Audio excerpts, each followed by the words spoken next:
What's up, everybody, and welcome to ParaTruth Reborn. We are live on 107.7 FM New Orleans, 105.3 FM the Gulf Coast, and United Public Radio Network. My name is Eric.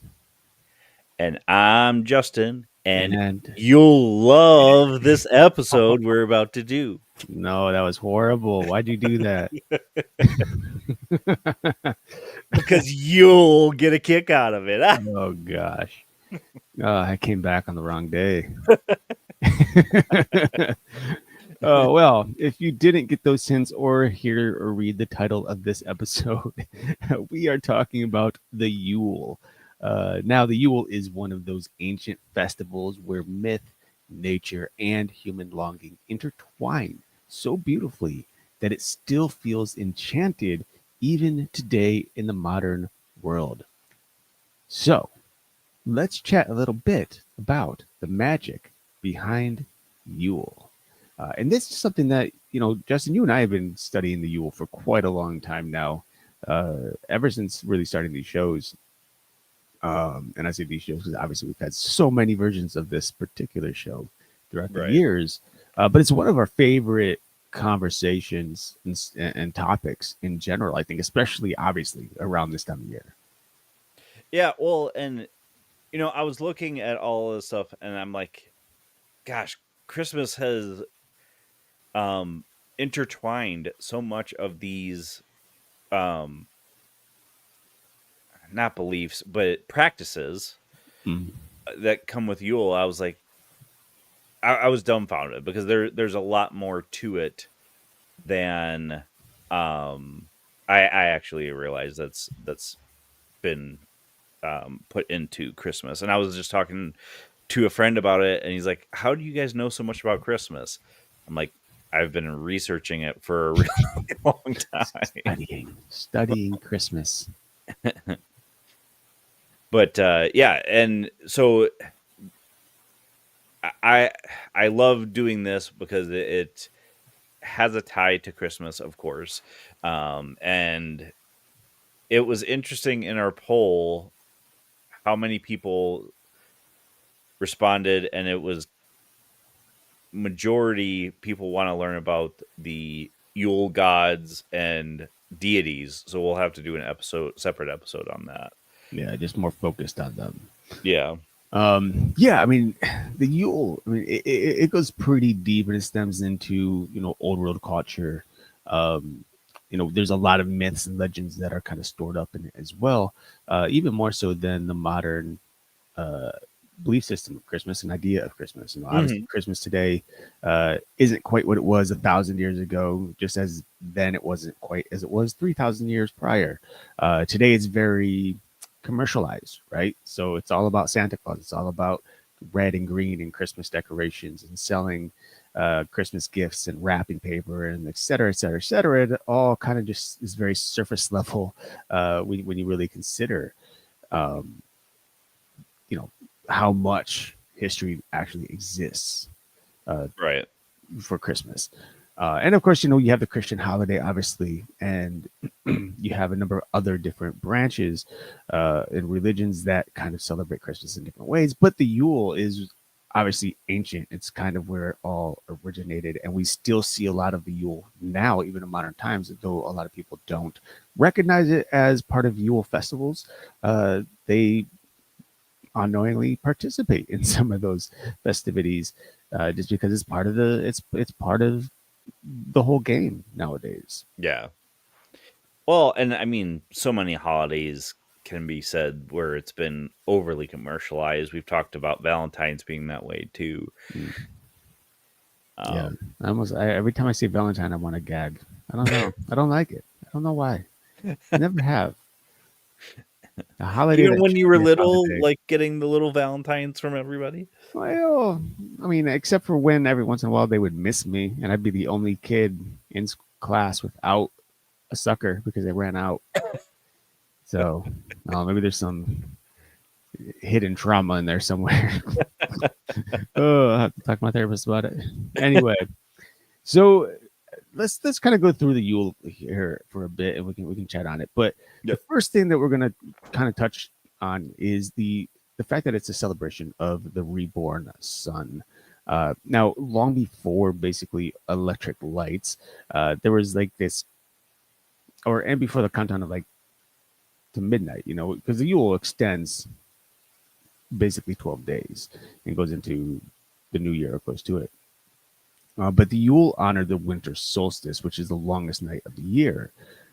Now, to ancient Norse, Germanic, and Celtic peoples, this wasn't just an astronomical event. It was actually a cosmic moment when the sun was basically reborn. It was rising from its weakest point to regain strength. And so the Yule heralded hope, light returning after darkness. And we know we've talked about so many times over the years, and even during the summers, we've talked about this how I consider winter the dark times, right? That's what I always call it, the dark times, is because the sun doesn't, at least in most of the world, it doesn't stay up very long. Night basically rules this time of year, and so the nice thing about the winter solstice is that it's this switch. The switch is turned on where every day after the winter solstice, the sun stays awake a little longer and longer and longer, and the light basically starts to conquer the darkness, takes it back over. And so we see this celebration in the Yule quite often, and it's one of the main events when it's celebrated the Yule. Yeah, and the sun going down at 5 p.m. really sucks. So Yeah, no I'm kidding. sure I'm sure the ancient peoples felt the same way. They didn't have the calendar and clocks that we do now. So it was probably even weirder to them because it was, and this goes to a lot of different things. They used to blame the gods for a lot of this stuff. Right. So as I was looking at a lot of this, it was fascinating to me that Yule has this kind of death and rebirth that we think of for winter, and Mhm. it, a lot of people we've talked to over the years from different pagan cultures and religions, it's one of those that is very significant. And when I was kind of researching the gods because of where um, the poll went, it actually goes even into Chinese and Asian culture as well. Mhm. Oh yeah, it extends quite further than I ever thought. you know, Yeah. um, it's interesting the type of things that you learn when you actually take the time to study things. Yeah. I should have, realized that back when I was in school. Would have had an easier time. You're just now realizing this. Hey, better late than never, right?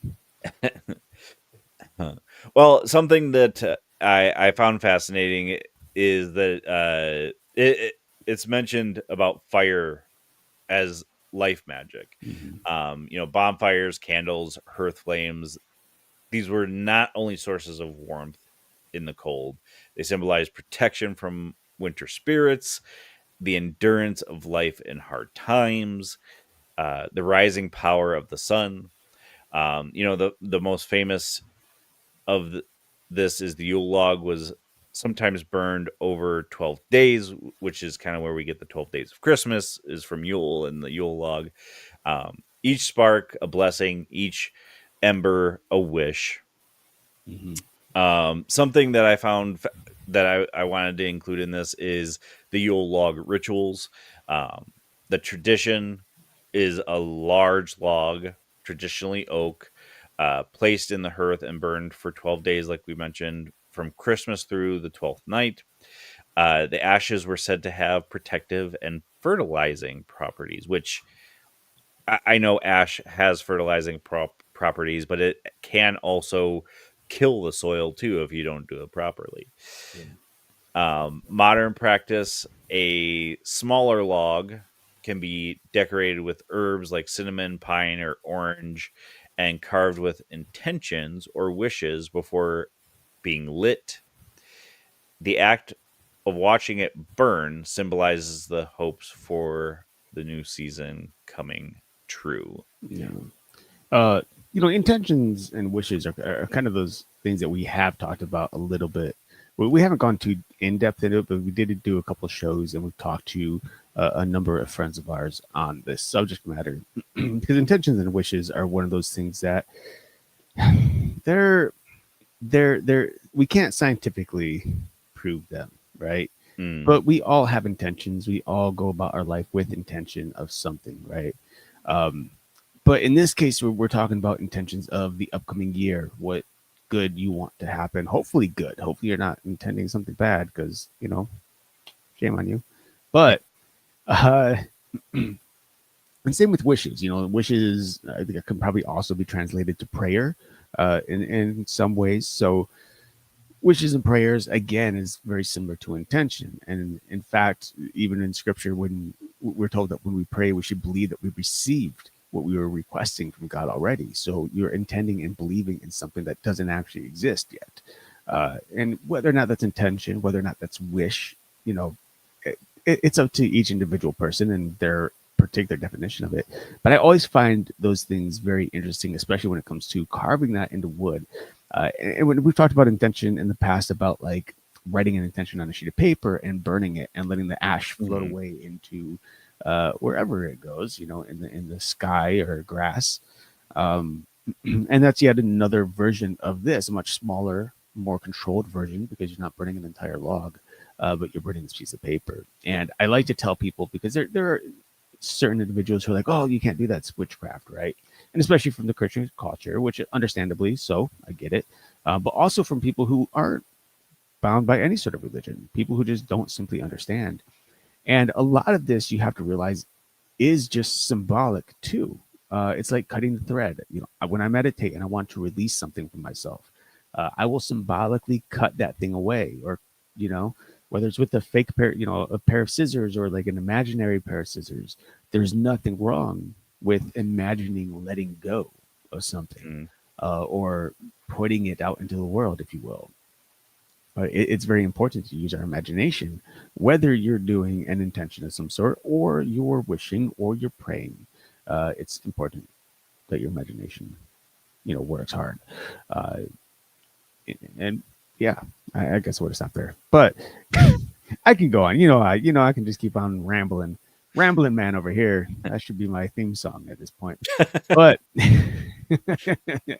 um, another thing about the Yule log, and just also bonfires, fires in general, we have this idea of protection from winter spirits. And during Halloween, we light a fire as well, a bonfire, Mm. to ward off evil The evil spirits or spirits, yeah. dark spirits, right? So here we see another connection with fire, and fire is often used within various cultures as a warding against dark entities or spirits, or trickster spirits. Um, how exactly that's the case, we don't know. Obviously, we don't have any scientific evidence as to why a spirit might be afraid of fire, other than one possibility: maybe it's representative of a hellfire, right? So we, at least in the Christian culture, there is a belief that any and all evil spirits will eventually, and are already bound to hell. They may not exist there right this moment, but one day they will. And so anything that represents the hellfire, the thing that's going to, keep them heated and burning and suffering, they want to refrain from. Uh, but it's also a very strong element in general within nature, right? It burns and it destroys, but at the same time, it creates life. So this is something that is very capable of creating harm, causing harm, but it's also capable of bringing forth beauty. And I think that's another thing is symbolic about fire. And it's not very easily controlled substance. Substance, I don't know if that's the right word, but element. It's not an easily controlled element Mm-hmm. um, either. You can watch, you can put water in a cup and it'll sit there on your table and it won't move, right? You can take a thing of dirt and put it on your table and it won't move. Air, well, you can't see air, so I don't know if it's moving or not, but it might be. I But mean, you fire, can see things moving I in mean, the wind. you can see the wind. Yes, you can see the wind moving, right? But fire, you light a candle and you'll see it trying its hardest at times to jump away from the candle. It flickers, it flops, it jumps around. It does not want to be contained, no matter how much. or how small it is. And I think that's something that's really just symbolically kind of scary. It's something you want to refrain from. Get too close to the fire, you might get burned, right? That's a pretty typical saying. Mm-hmm. So I think in many senses, there is both the physical element of fire that is protective, but there's also the symbolic aspect of it in terms of its power and ultimate kind of authority when it's released. Oh, and in many cultures though too, they talk about the dark being afraid of the light. Yes. They could be talking about dark entities or something else altogether, but kind of same thing there. Not necessarily that they'll be burned, but for whatever reason, afraid of the light. I mean, maybe light burns dark entities. I don't Well, know. who knows? I mean, one thing that is like a literal fact, and you can test this out yourself, right? It's you get you use a light. It could be any light, right? Whether it's the sun or a flashlight. You point it at an object and it creates a shadow, right? And as you try to move the light around to catch the shadow, that shadow always runs from it. It Mm, refuses to be caught in the light. And that's something that, it has always been like in my mind and my heart. I think about this a lot is that the shadows always run from the light. There is no shadow that can exist within the light. It's casted by the light, it's there, but it refuses to be touched by it.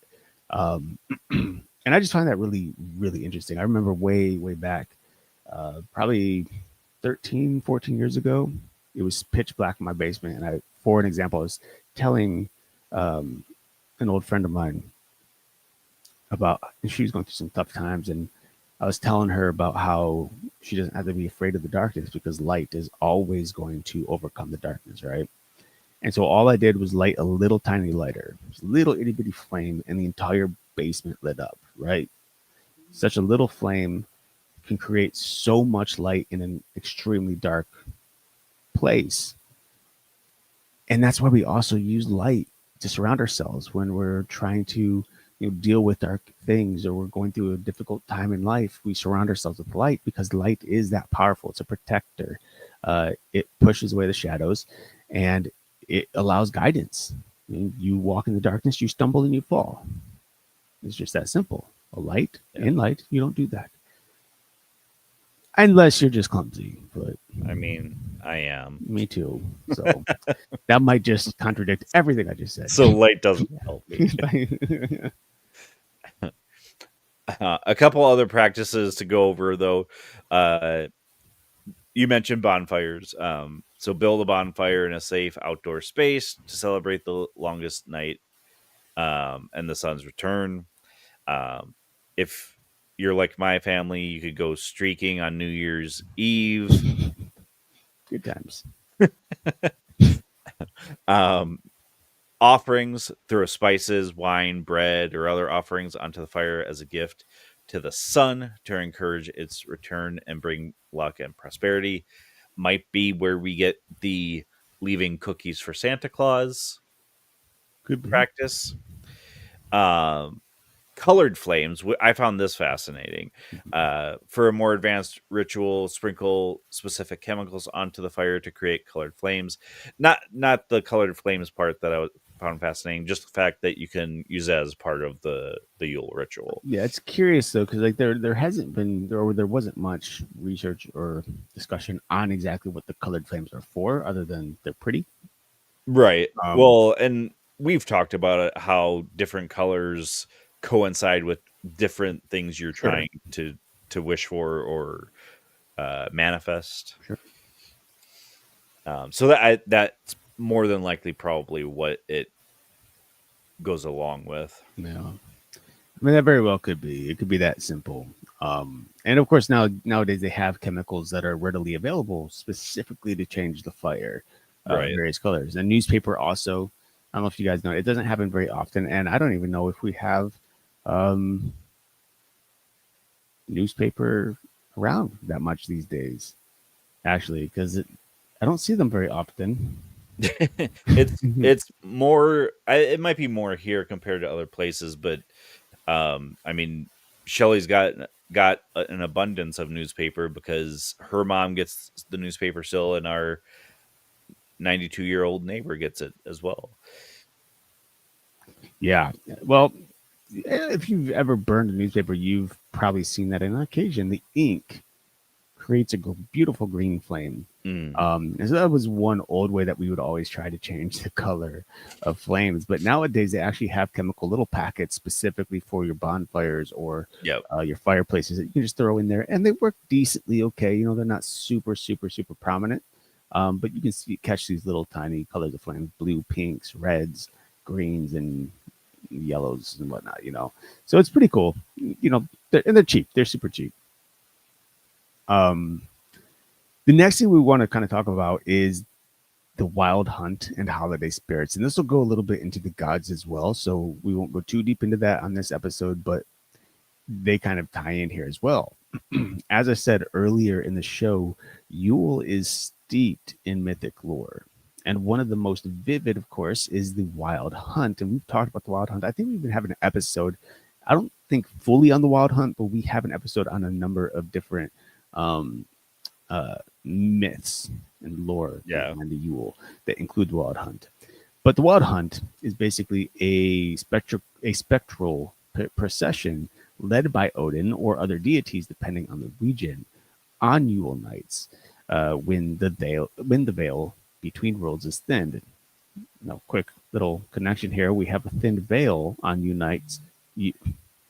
Yule nights, but we also have a thinned veil back in Samhain. All right, so we're seeing 2 times a year that we have the veil between worlds thinned. Now, during this time, a number of things happen. A, ancestors were honored. B, spirits roamed the earth more freely. And C, offerings are made to ensure protection and luck. This is the older echo, of course, behind today's magical winter nights. Um, and again, this is very similar to what happens during Halloween as well, at least in the old days, right?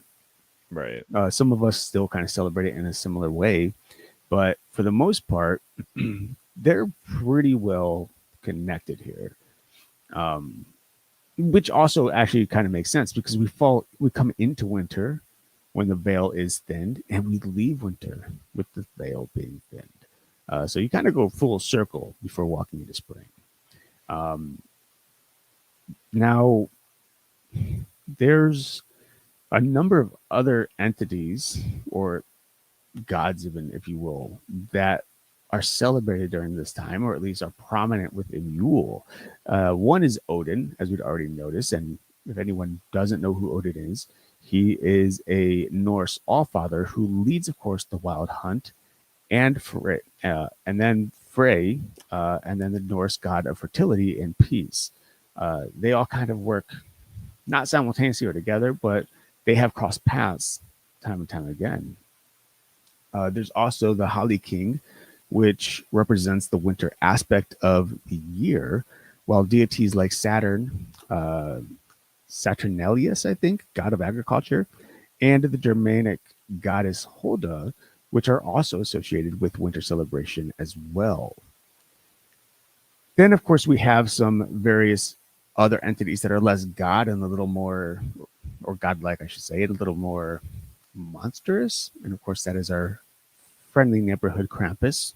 Mm. We all need a Krampus around. Some of us do, right? He's probably sitting in that old chair during Christmas Eve dinner, mumbling about the things that the kids are watching on TV. But then also one of my personal favorites, and we've talked about this also a lot, and that is I believe his name, or her name, I think it's a he, but I could be wrong, is Jolakator. Basically, the Yule cat, the Mm-hmm. Christmas cat, which is one of my favorite stories for Christmas of all time, just in terms of legends and lore, because this is a giant cat who basically searches around for little kids to devour who haven't received or bought themselves brand new clothes for the year to come. Um, it's kind of wild to think about, right? But it's like I've done some research on the Yule cat, um, over the years, and even more, even some just a couple of days ago. Because again, we're talking about this particular episode. Like, well, Yule Cat time. Let's go Yeah. dive in. Yeah. Let's see about the Yule Cat. But the Yule Cat was one of those legends that was born to help push or motivate kids to work hard to make a savings, a an allowance, so that they can save up and buy themselves new clothes. Sometimes this clothes would be gifted to them, but for the most part, it was an idea that these kids would buy the clothes themselves. And if they didn't, that means they didn't take the time to work, which means they weren't good kids, and therefore they'd be devoured by the Yule Cat. Um, yeah, if you got a cat, you probably know what it's like to be bitten or scratched by them. You probably don't want to be eaten by a giant one. And we're Probably. not talking about like lions and tigers. It's like this is like supposedly 4 times the size of those, at least. Now, if I remember right, the Yule Cat is tied to the Yule lads, Yes. correct? Yep. And what was the giantess? Was it the pet of August Gryla? Yeah, I don't know how that. I can't remember how you pronounce it. Okay. But yeah, she was an August Grilla, and her sons were the Yule lads. So the cat Right. belonged to her, and yeah, there's a happy little family who has some interesting stories in Yule children. their lore. Yeah, Yeah, I've always loved those episodes, just especially when we first did them, went over all of those creatures or entities, whatever. Because I had never heard of a lot of them that we went over. yeah. Um, Trying to think of any of the others. I know there's Frau Perkta, Hmm. um, which had no ties to the Yule lads or anything like that. Um, but yeah, we'll have to go over some of this in the Christmas episode. Maybe go over the Yule gods and deities more on our Christmas episode as well. No, 100%. Um, Now, you can't have Yule or Christmas without the evergreen. Um, and there is a tie to evergreen magic that goes along with Yule, which again, where we get the Christmas tree, the Yule log, um, holly, ivy, pine, mistletoe. All of those are evergreens and were revered as symbols of resilience and vitality. They represented eternal life, nature's promise to return, and protection against misfortune. Will you take it for a second so I can go let my dog in? Yeah, go for it. Animals, Uh, so he said protection against misfortunes. This is one of those things that constantly, I would say constantly, but it's one of those things that are still very prominent today in modern times, right? So holly, ivy, pine, mistletoe, we use all of these on a regular basis around Christmas. And most people really don't even realize their origin story. They just think, oh, this is something that's belongs to Christmas time. It looks pretty, it works, right? The various evergreens that we collect and that we put up and put our decorations on.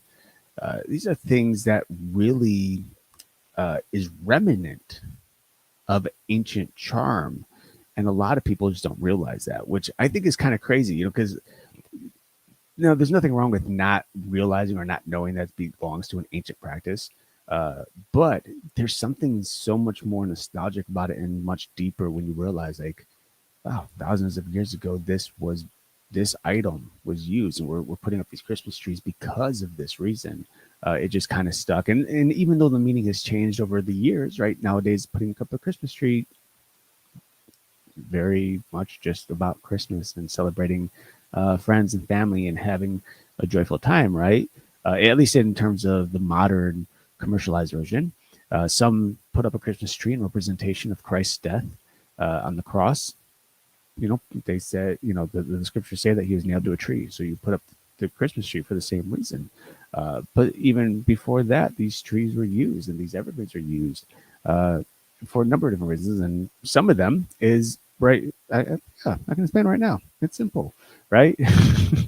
So the first is basically bringing branches and wreaths inside.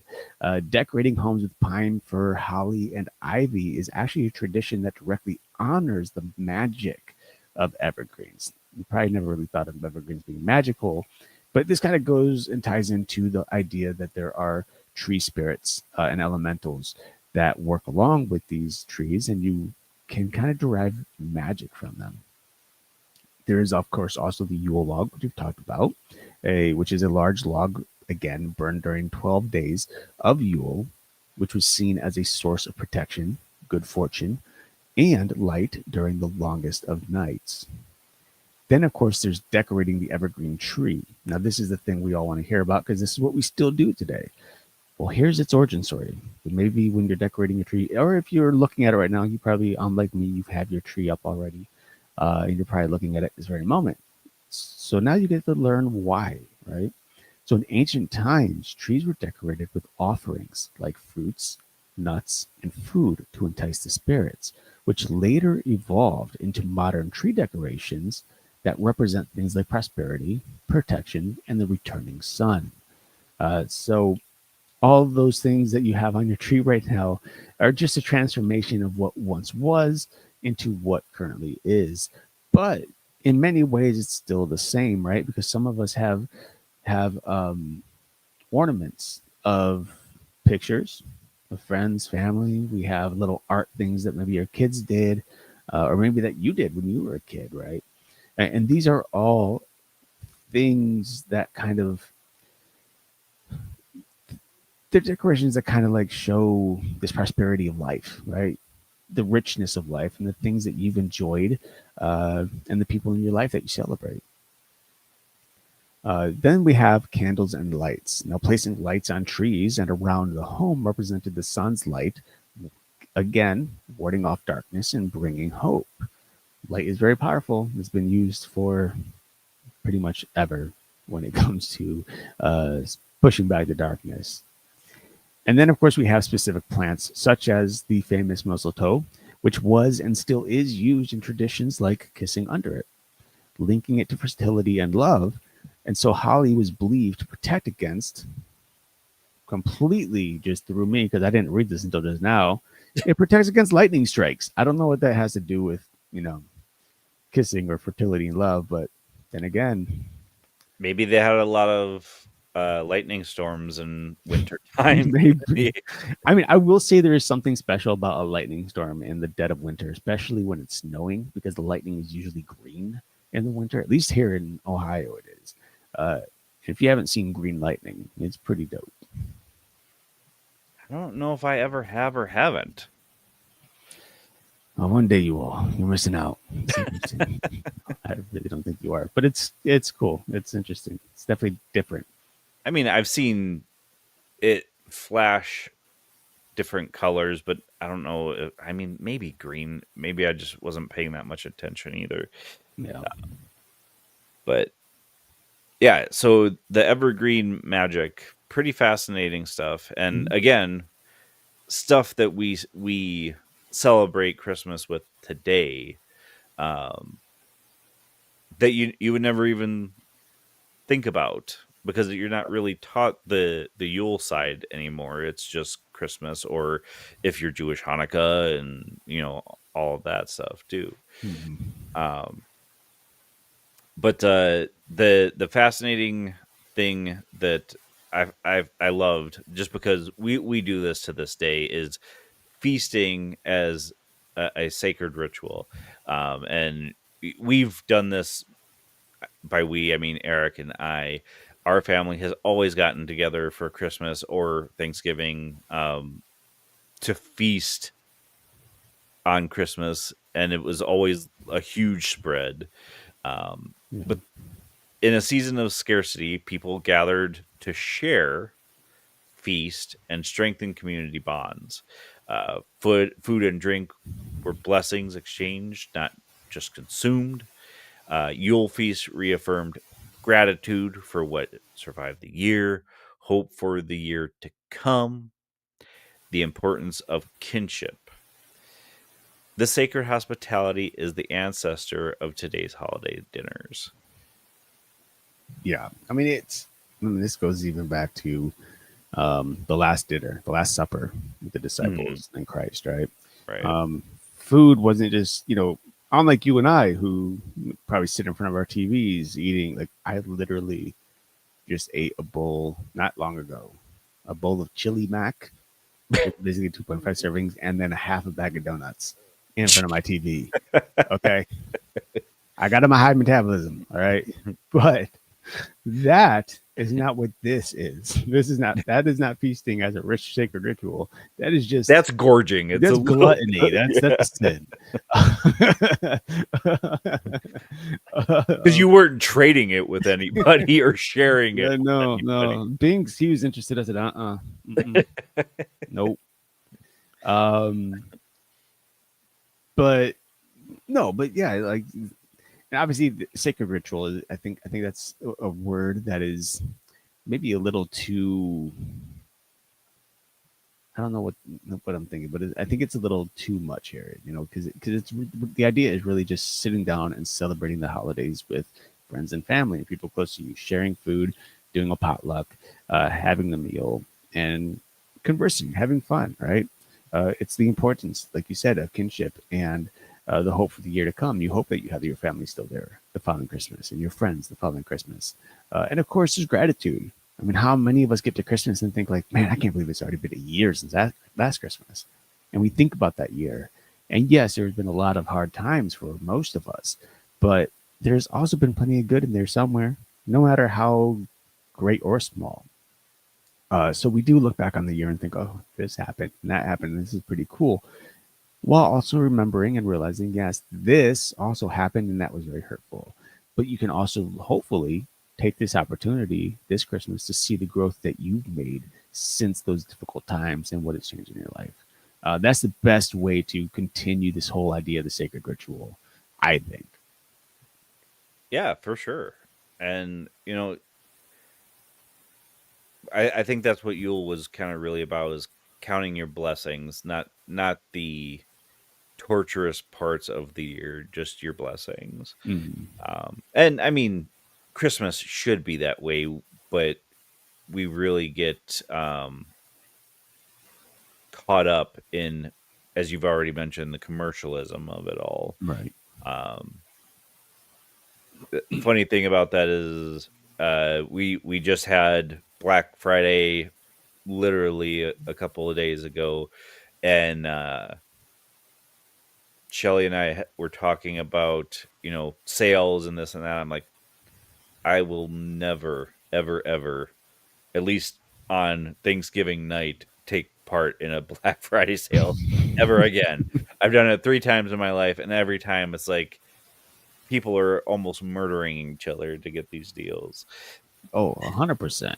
Some people literally do murder each other for those Oh, deals. yeah. It's crazy. That's, Yeah. um, yeah, that's wild. You want me to take this next one? Yeah. All right. So the next one is the 12 Nights of Mystery and Magic. All right. That sounds all kind of cool, I guess. Um, yeah, this it's the multi-day Yule period here. So this is often 12 nights, and again, this is where we get the whole idea of the 12 days of Christmas. Um, but during this time, it was seen as a time outside ordinary time, a hinge in the year when magic was more potent, dreams more prophetic, and rituals more meaningful. It was basically a pause, a breath, and a cosmic reset. Now, I could try to dive into this a little deeper, but to be honest with you, that right there is the gist of it when it comes to the 12 Nights of Mystery and Magic. And so instead, what I want to do is kind of help us all understand what exactly this was or how we can continue this kind of practice even today.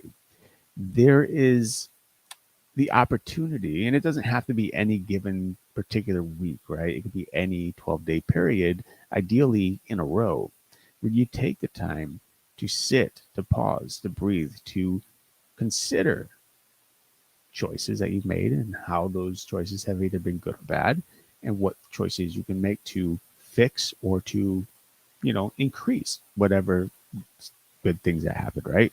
Um, but it's also a time where you can meditate. You can sit and meditate. We can do 12 days of meditation, 12 days of prayer, 12 days of fasting, 12 days of just simply sitting and being, right? We're so focused on what's the next Christmas movie. Let's watch the next thing on Hallmark Channel, right? Yeah. I know some of y'all are watching those Hallmark movies. I'm not one of them, I but am not. I wouldn't watch not yet. any. Someone might force me. I've worked on Hallmark movies, Christmas Hallmark movies, but I've yet to. No, I was going to say I've yet to watch them, but I have watched plenty. I mean, you know me. I love the scary uh Christmas movies. Yeah. Outside of course, A Christmas Story and Mm-hmm. Elf. We've gotten onto Elf over the past several years.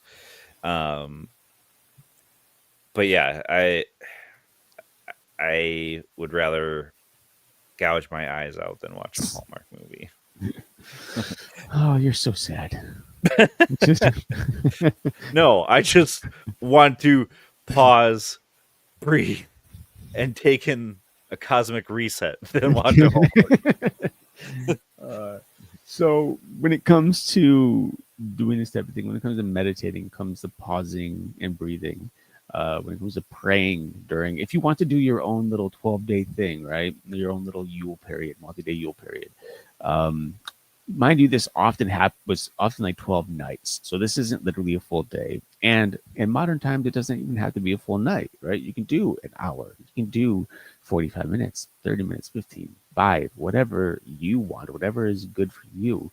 You can take the time to sit down, turn off the TV, turn on your Christmas lights in your home, light some candles, and just take the little bit of time to yourself to relax, right? To rest, to breathe, to release all the tension that is on us during the holiday seasons. Because I don't know about you guys, but there are a lot of gifts that I'm thinking about. And I'm like, well, how's this going to hurt my wallet? Um, that is like a literal problem for a lot of people. Um, but it's not always about the gifts. It's not always about how much money we can spend on somebody. It's about taking the time to remember, this is a cliche, but the reason for the season. It's the truth, though. I mean, it's a good time to remember that you're alive and that we are here together working through it. And there's a lot to really honor, I think, in this time. Uh, you know, and it's not, not just Jesus, and it's not just your friends and family. It's the things about yourself that we maybe don't always consistently think about. We're pulled in so many directions throughout life that I think a lot of us give up on certain things about ourselves. And I'm very much one of those people. I tend to forget to take care of myself first while I'm, stumbling over a number of different anxiety thoughts or intrusive thoughts and whatnot. So it's important. If you guys don't do this, I think you should. I think it'd be very helpful. And if you do, have a little 12-night mystery and magic time to yourself. Oh, that sounded really, really kind of dirty. Erase that. Erase what I just said. Can't. It's out in the ether Dang. now. That was so bad. Like I said, intrusive thoughts. I've got a lot of intrusive thoughts. Um, point made. Anyway, if you guys do decide to have like a little multi-day Yule period, you should let us know either what you're doing when you're doing it, and maybe we can even do a little thing together as like a little group. I think it'd be kind of cool if we can all have like, I don't know, 15-minute period in which we all meditate on ourselves and just on life, right? And then we can chat about it. I think that'd be a lot of fun. Yeah. And whether it's just getting into a chat, or like we've got the Facebook group now, and just do a small live session and do that. Mm-hmm. That'd be kind of cool. Be super cool. Um, a so we got this comment that says, If you can find it, someone use shaving cream or something for snow in a Hallmark Christmas movie. I believe It's it. gold.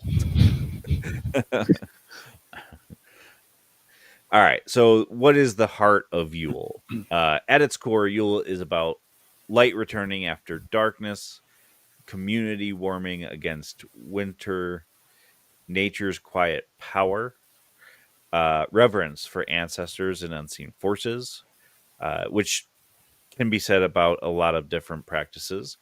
Um, the resilience of life.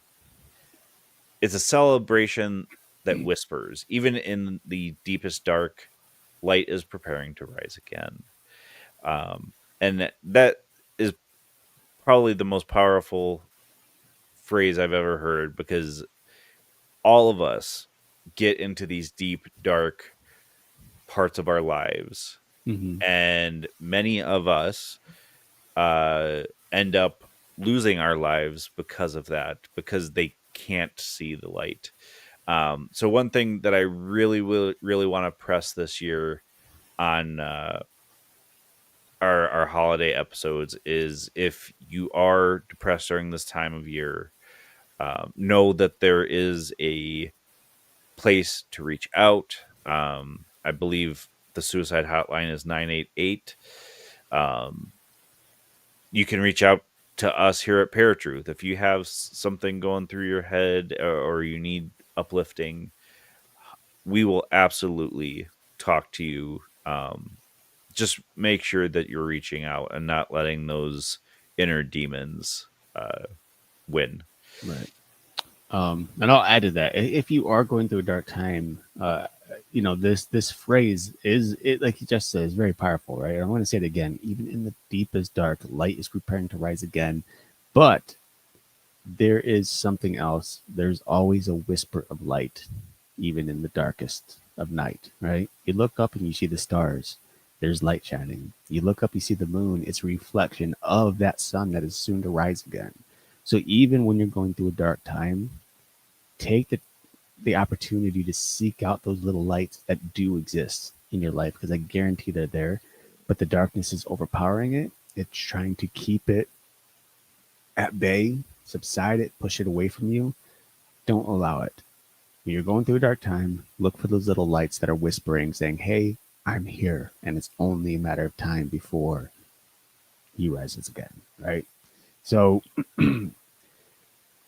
really, final thoughts, Justin. What are you thinking, man? Like, how do you? I mean, we studied this a lot over the years, the Yule, and I mean, honestly, this is one of those topics that never gets old to me. I always enjoy Yeah. going back into it and Yeah. rereading some of these, especially some of the legends and the lore, which I know we're going to get into later this month as well.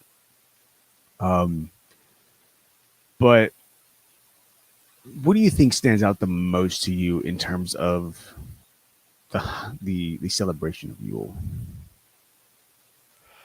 Just the celebration that, although that we are in a dark time of the year, I should say dark time of the year, not in dark times.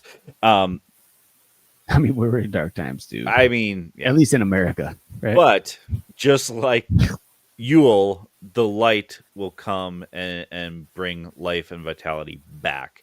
Mm. And eventually the same will come to the current situation.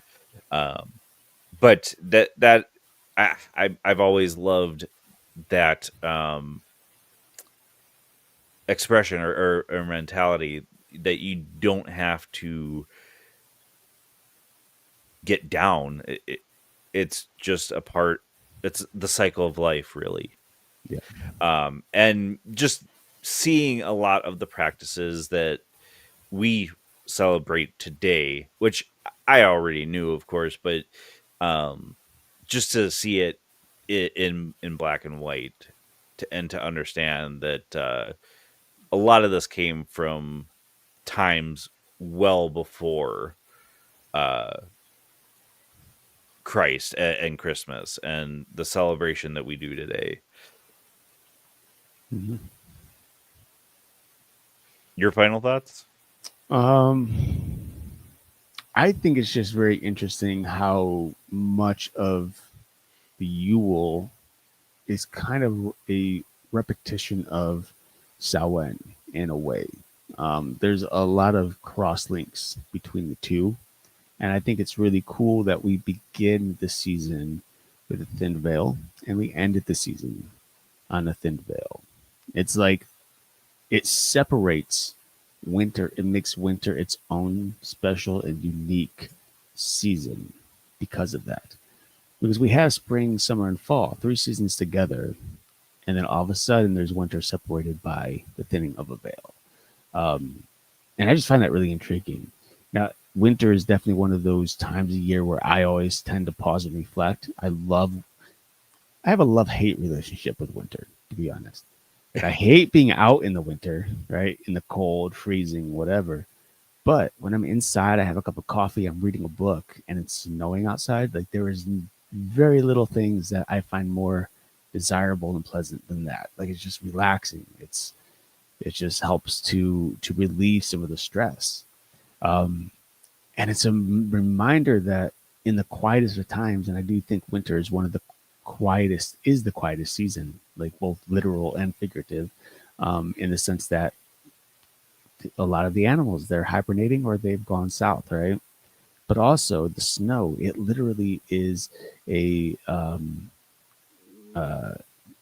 what do you call it? Like a the snow like mute sound. I can't think of the name of. There's a name for it. Oh, I have Um, no idea. it's the same thing you put up. Well, it's the same thing that like you would put up for absorption, it's sound absorption. Snow is a Oh, natural gotcha. sound absorber, and so when you step outside in snow, everything is extra silent. Mm. Every little honk of the horns and every car that drives by, all the birds, they don't echo like they normally would. It just gets zapped, right? Pulled right into the snow.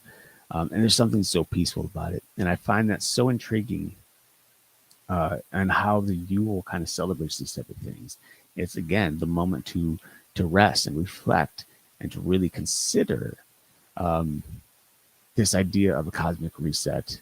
It's like, okay, at the end of the winter, once Christmas rolls through, once New Year's rolls through, boom, we're onto a new year and it starts all over. The reset, right?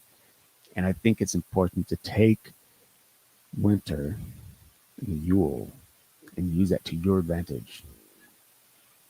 You can call it a New Year's resolution. I don't necessarily like to use that word because I think resolutions are given up pretty quick. But you can definitely make some changes and look forward to some pretty cool times in the year to come, right?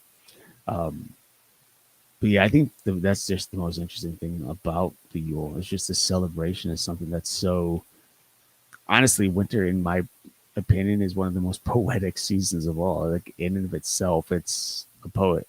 Like, but the way everything moves, the way the season changes, the way we see death and life at the same time is pretty wild. That's pretty deep. Bro, I'm feeling deep tonight. I don't know. I just speak what comes to my mind, and sometimes it's good. Who'd have thought? Sometimes it's really bad. Yes, yes, that's true. I mean, same. Uh, but I hope you guys have enjoyed this episode. As we said at the beginning, this has been a live show on 107.7 FM New Orleans, 105.3 FM on the Gulf Coast and United Public Radio Network. We hope that you will like, share, subscribe, no matter where you listen. Make sure you check out next week where we will be having on Patty Negree to talk about her book Dollcraft. I thought it was rather appropriate to have that on, seeing as we are getting close to the Christmas season where everybody's going to be getting dolls. Um, but until next week, where you'll find us same time, same channel. My name is Justin. And I'm Eric. Peace.